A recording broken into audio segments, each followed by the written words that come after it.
Buenos días, gracias por acompañarme en el estudio de la primera epístola de Pedro.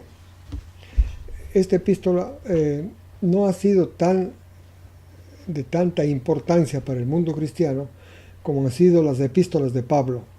Sin embargo, al analizar con detenimiento estas epístolas de Pedro, encontramos una gran profundidad y una muy prácticas. Así es que espero que el estudio de estas epístolas nos ayude a todos a crecer en el espíritu, en la fe y sobre todo a abrirnos más la mente a la obra de Dios el Padre, porque el primer capítulo de Pedro justamente se centra en la obra de Dios el Padre en nuestra salvación.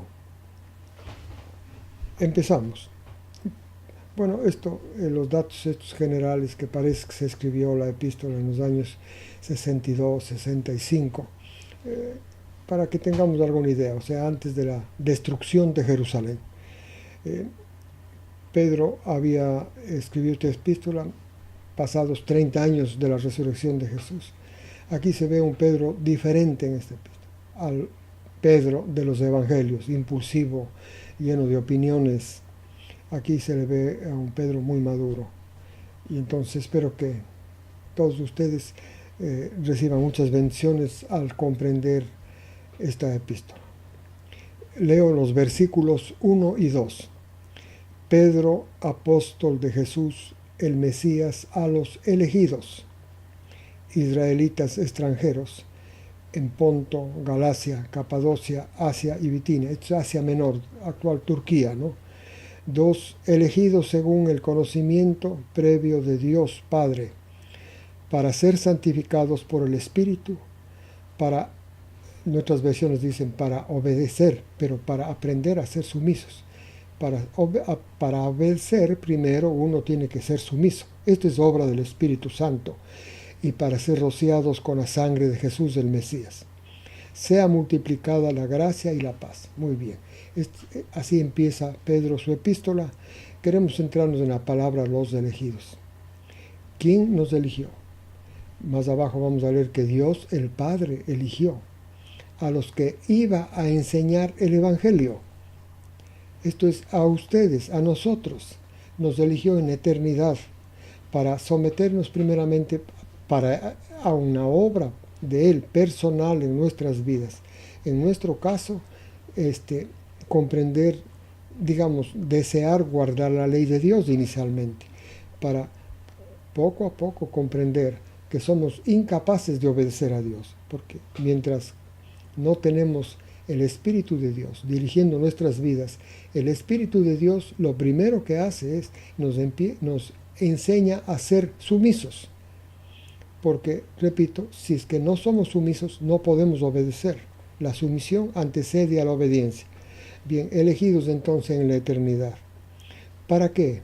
Dice, para ser santificados por el Espíritu. O sea, el Espíritu de Dios, la palabra santificar significa separar, apartar, para hacer obra, para que el Espíritu Santo haga una obra especial en esas personas apartadas. Esto fue un designio de Dios del Padre. No es asunto de virtud personal, porque nosotros hemos caminado caminos desviados hasta que el Espíritu empezó a obrar en nosotros, en cada uno de ustedes. Dice santificados, entonces separados, apartados para el Espíritu, para que el Espíritu haga esta doble obra. Primero, nos enseñe, nos guíe, para que aprendamos a ser sumisos, para poder obedecer. Y después, para ser rociados con la sangre de Jesús del Mesías. Esto ocurre, el rociamiento con la sangre de Jesús del Mesías, ocurre en cada tentación de aquellos que han aprendido a ser sumisos. En cada tentación de aquellos que han aprendido a ser sumisos. Porque generalmente cuando estamos en el pacto antiguo, cuando somos tentados, creemos, la tentación es para hacernos romper la ley de Dios. Y entonces generalmente pedimos ayuda a Dios para vencer esa tentación, pero desgraciadamente siempre acabamos vencidos. Ese es el pacto antiguo. En el pacto nuevo ya no se centra en la ley de Dios, se se centra en la vida de Jesús, que más abajo vamos a leer es la gracia, sobre todo en la muerte de Jesús. Y entonces nosotros, el Espíritu nos hace recordar, así es como nos lava con la sangre de Jesús, en cada tentación, que Jesús en primer lugar frenó toda tentación y luego Dios el Padre descargó en él los pecados de la humanidad, todos nuestros pecados, y Jesús los llevó en su cuerpo a la cruz. Muy bien, en la cruz Él nos lavó de los pecados con su sangre. Nunca los pecados pudieron hacer la obra en Jesús. Los pecados de la humanidad que Él cargó en su cuerpo a la cruz, nunca pudieron hacer la obra natural del pecado, que es apartarnos de Dios, esto es separarnos del amor, de la misericordia, de la compasión, de la paciencia. Por eso que el ser humano no puede ser misericordioso, paciente, bondadoso, tolerante, no puede ser. Bueno, entonces, así es como nos va lavando. En cada tentación, ¿no?, el Espíritu nos hace recordar que Jesús nos lavó. No solamente venció toda tentación, sino nos lavó. En otras palabras, la lucha entre Satanás no es con la humanidad realmente, es con Dios, con Dios. Y Dios le puso a Jesús como el gran capitán de esa lucha. Y Jesús le venció. Y al morir nos mató a la ley, el poder que tiene Satanás, según leemos en Romanos 7, para esclavizarnos al pecado. Nos mató a la ley y luego resucitó Jesús. Fue aprobado por el Padre y fue glorificado. Dice, para estas personas separadas, elegidas por Dios, separadas para ser obra del Espíritu Santo, sea multiplicada la gracia y la paz. Ahora, dice, bendito el Dios y Padre de nuestro Señor el Mesías, que según sus muchas misericordias nos ha hecho renacer para una esperanza viva, por medio de la resurrección de los muertos, por medio de la resurrección de Jesús el Mesías. ¿Para qué? Para obtener una herencia inmortal y pura, que es la salvación de las nuestras almas. Esto, repito, este capítulo es la obra de Dios el Padre en una persona. Primero lo elige, luego le pone bajo la guía del Espíritu Santo separado para que el Espíritu Santo le enseñe a obedecer, esto es, le haga sumiso y aprenda a lavarse de sus pecados con la sangre de Jesús. Y entonces, bendito este Dios del Padre, porque por su misericordia nos hizo renacer a una esperanza nueva cuando resucitó a Jesús de los muertos, porque Él llegó ya a ser cabeza nuestra, y entonces al resucitar de los muertos, por la obra de Dios del Padre, nosotros, su cuerpo, tenemos la esperanza de renacer a una vida nueva, a una pura, inmortal. Esta vida nueva es la salvación de nuestras almas. Ya no vivimos esclavos de los apetitos y pecados. Versículos 5 y 9. Asimismo, obra de Dios del Padre en las personas que han entrado en la fe. Ustedes son protegidos por el poder de Dios el Padre, por medio de la fe. La fe es el medio que Dios usa para protegernos con su poder, por medio de la fe, para la salvación. Salvación que será revelada en el último tiempo. Esto entendemos. 6. Dice, en esta fe, o en esta salvación, en esta fe, se gozan, aunque ahora, por un poco tiempo, es necesario que sufran diversas adversidades. ¿Para qué? 7. Con el fin de que la fe sea sometida a prueba.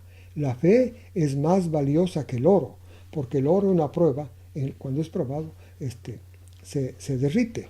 En cambio, la fe, cuando es probada, se fortalece. Y entonces, cuando esta fe sea hallada, que la palabra hallada está relacionada con examinada, sea hallada pura, valiosa, digna de toda alabanza, la fe va a ser examinada. La fe en Jesús. Repito, no, ya según esta epístola nosotros sabemos que la tentación, si bien Satanás le orienta contra los 10 mandamientos, pero desde el ángulo de Dios, la tentación es para destruir nuestra fe, para que nos centremos en nosotros y ya no tengamos la fe en la victoria de Jesús sobre el pecado. No se olviden esto. Y dice entonces, cuando sea hallada hermosa, valiosa y gloriosa nuestra fe, cuando sea revelado el Mesías. Esto es un poco antes del rapto. 8. Ahora ustedes aman al Mesías sin verlo, porque viven por fe. Además se alegran en él con gozo, porque en él han sido salvados. El 9. Y obtendrán el fin de la fe de ustedes. El objetivo final de la fe es nuestra salvación. Dios usa su poder en los que tienen fe para protegerlos y guiarlos por este camino de pruebas, como leemos en Hebreos 12, ¿no es cierto? Para que nuestra fe con las pruebas sea fortalecida y cuando sea examinada esa fe, o sea, sea hallada pura, gloriosa, valiosa. Ahora versículos 10 al 12. Respecto a la salvación, los profetas del Antiguo Testamento, por supuesto, indagaron diligentemente acerca de esta salvación en las Escrituras. Y una vez que indagaron detenidamente las Escrituras del Antiguo Testamento, hablaron sobre la gracia, profetizaron sobre la gracia para los creyentes del Nuevo Pacto. 11. Ellos, cuando hacían esta investigación de la salvación, averiguaron a qué persona y en qué tiempo se refería el espíritu del Mesías que los guiaba y que les testificaba en esas escrituras de los sufrimientos de una persona. Esa persona era el Mesías. Y entonces, y después de esos sufrimientos del Mesías, será glorificado el Mesías. Eso encontraron. La gracia entonces que ellos encontraron estaba en los sufrimientos del Mesías y en la glorificación del Mesías. ¿Por qué? Porque en los sufrimientos el Mesías nos lavó, nos limpió, venció a nuestros pecados, a los que Él los llevaba. Y después de eso vino la glorificación, esto es su resurrección y glorificación. Entonces, a estos profetas, dice el versículo 12, fue revelado que no era para ellos, para esos profetas la gracia, sino para ustedes, dice, refiriéndose a los creyentes del Nuevo Pacto, el Nuevo Testamento, que ahora se les anuncia el Evangelio, las buenas nuevas enviadas desde el cielo en el Espíritu Santo. Buenas nuevas, Evangelio, lo que estamos estudiando, los ángeles desean mirar. La gracia fue enviada en las palabras de la vida de Jesús. Están registradas en el Evangelio. Ahí está la gracia. La gracia nace de los sufrimientos del Mesías, porque en ellos fueron vencidos nuestros pecados.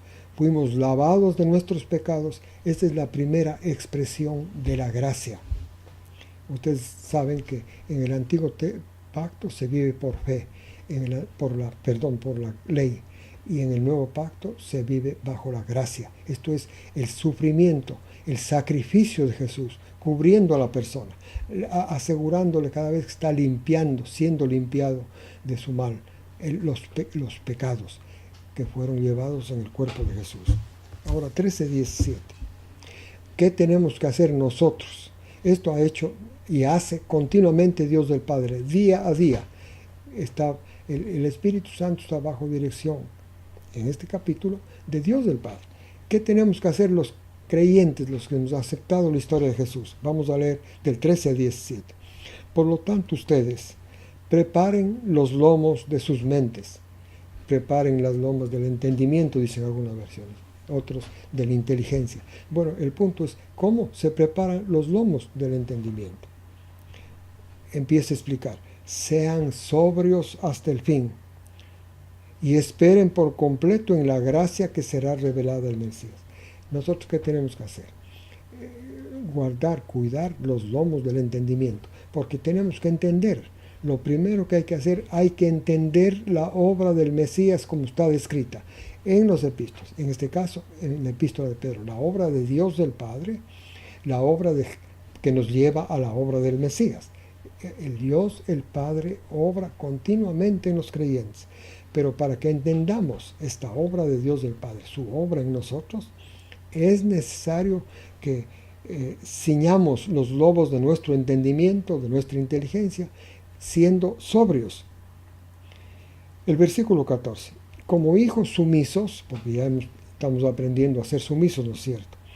No se adapten, así se sobre, no se adapten a los apetitos de antes, cuando estaban en la ignorancia. Los apetitos, hermanos. El apetito en comer, el apetito de oír, el apetito de ver, los apetitos. Esta es la parte nuestra, pero vamos a ver quién nos ayuda en esto. Como hijos sumisos, entonces, no se adapten a los apetitos de antes cuando estaban en la ignorancia, sino como Él, que es santo, les llamó, así toda la conducta de ustedes sea santa. 16, porque está escrito, sean santos porque yo soy santo. 17, y porque el que invoca a Dios el Padre que juzga imparcialmente según las obras de Él. Él juzga al Dios del Padre por razón de que Él obra continuamente, cada día, en cada uno de los creyentes. Dios del Padre, como estamos leyendo, con su poder, guiando al Espíritu Santo, para que el Espíritu Santo nos enseñe a ser sumisos y seamos lavados con la sangre de Jesús, para que vivamos de la gracia. Bueno, entonces, caminen con temor. Termino con el versículo 17. Caminen con temor en el tiempo de su peregrinación. Esto es mientras vivamos en esta tierra. 18 al 21. Aquí sigue hablando sobre esto de los lomos del entendimiento. Reconociendo que fueron comprados de la conducta vacía recibida de los padres, de los hábitos, quiere decir, que aprendimos en nuestros hogares. Estos son hábitos vacíos. No son que hemos sido comprados de esos hábitos. Hemos sido comprados. Por esta razón estamos en capacidad, como vamos a seguir leyendo, de ceñir los lomos del entendimiento, siendo sobrios, esto es ya no cediendo a los apetitos de antes. Dice, no fueron comprados de esos apetitos con cosas corruptibles como oro y plata. 19, sino con la sangre preciosa del Cordero intachable y sin mancha, la sangre del Mesías. 20, esta compra, la obra del Mesías, fue anticipada desde antes de la fundación del mundo y manifestada a ustedes en los últimos tiempos. Por medio de Él, entonces, gracias a la sangre de Jesús, Jesús nos compró para librarnos de los apetitos que teníamos antes. Porque si ustedes leen la epístola de Santiago, el capítulo 1, los apetitos de antes son el arma que mantiene Satanás para tenernos cautivos en el pecado. Los apetitos se van directamente contra los 10 mandamientos, los apetitos incorrectos. Y entonces es de esa forma como Satanás gobierna. Por esto es que Jesús nos compró de esos apetitos, con su sangre. Los pecados se inician con los apetitos. Y entonces el versículo 21 dice, por medio de Jesús, de la fe, es la fe en Dios, que Dios le resucitó de los muertos y glorificó. Por tanto, la fe y la esperanza, esto enfatiza en este capítulo, sean en Dios. Porque al resucitar Jesús de entre los muertos, reconocemos que Dios, el Padre, le aprobó su vida. En otras palabras, nuestra cabeza fue su conducta en esta tierra, fue aprobada por el Dios del Padre. Por lo tanto, nosotros, su cuerpo, tenemos acceso a la salvación. Esta es la esperanza que nace del sacrificio de Jesús y que se centra en la obra de Dios del Padre al hacer esta parte última de este segmento, la resurrección de Jesús, nuestra cabeza, asegurando la resurrección del resto de creyentes que somos su cuerpo. Ahora 22 al 25. Ustedes han purificado sus vidas o sus almas por la sumisión. En otras versiones dice por la obediencia, pero para obedecer hay que someterse.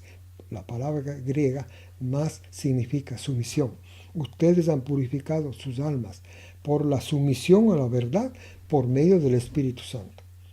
La vida nuestra, hermanos, que ha sido tan impura antes, es purificada bajo la obra del Espíritu Santo cuando aprendemos a ser sumisos a la verdad. ¿Qué es la verdad? La verdad son los hechos de Jesús.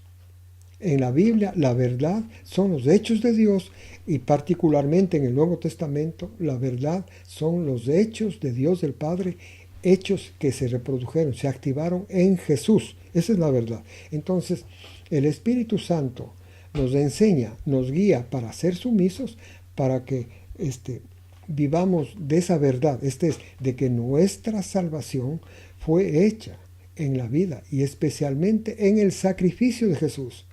En su vida porque Él frenó todo pecado y en su muerte porque Él cargó nuestros pecados y nos lavó de ellos en la cruz. Por esto nos pudo, al morir, nos pudo matar a la ley para que ya no seamos esclavos del pecado y al resucitar nos aseguró una nueva vida. Ahora, ¿para qué han sido, sigo leyendo el 22, por qué razón han sido purificadas? ¿Con qué objetivo? Aquí en esta tierra ahora ha sido purificada hemos purificado nuestras almas bajo la acción del Espíritu Santo, como dice el versículo 22. ¿Para qué? Para que mientras estemos en esta vida, nos amemos fraternalmente entre los creyentes. Pero para esto hay que primeramente recibir la obra de Dios Padre a través del Espíritu que nos enseña la sumisión para aceptar completamente, vivir de la salvación que se realizó en Jesús. Mientras hacemos esto, nuestra vida va purificando y llegamos a ser canales del amor de Dios para que a través de nosotros, canales del amor de Dios, la misericordia, la paciencia, la bondad, la compasión haya entre los creyentes. Porque si entre los creyentes se quieren, entre los miembros de una religión, se quieren amar antes de ser purificados por el Espíritu, lo que caen es en adulterios. Dice amarse con corazón puro. El 23. O sea, este proceso de Dios del Padre, mediante el Espíritu Santo, haciéndonos sumisos a la verdad, se llama nacer de nuevo. Dice, o sea, han nacido de nuevo. No de simiente corruptible, sino de una incorruptible, por medio de la palabra de Dios que permanece para siempre. 24. Al contrario, toda carne es como la hierba, y la gloria del hombre es como la flor de la hierba. Una vez que la hierba se seca, la flor se cae. 25. Pero la palabra de Dios permanece para siempre, y esta es la palabra del Evangelio para nosotros, las buenas nuevas, el Evangelio. Esto que hemos estudiado recientemente es la palabra de Dios que permanece para siempre, y mediante esta palabra y las explicaciones que en este caso nos da Pedro, nosotros renacemos de nuevo para ser canales del amor de Dios. Entonces, gracias por escuchar este estudio y espero que Dios les bendiga esta semana.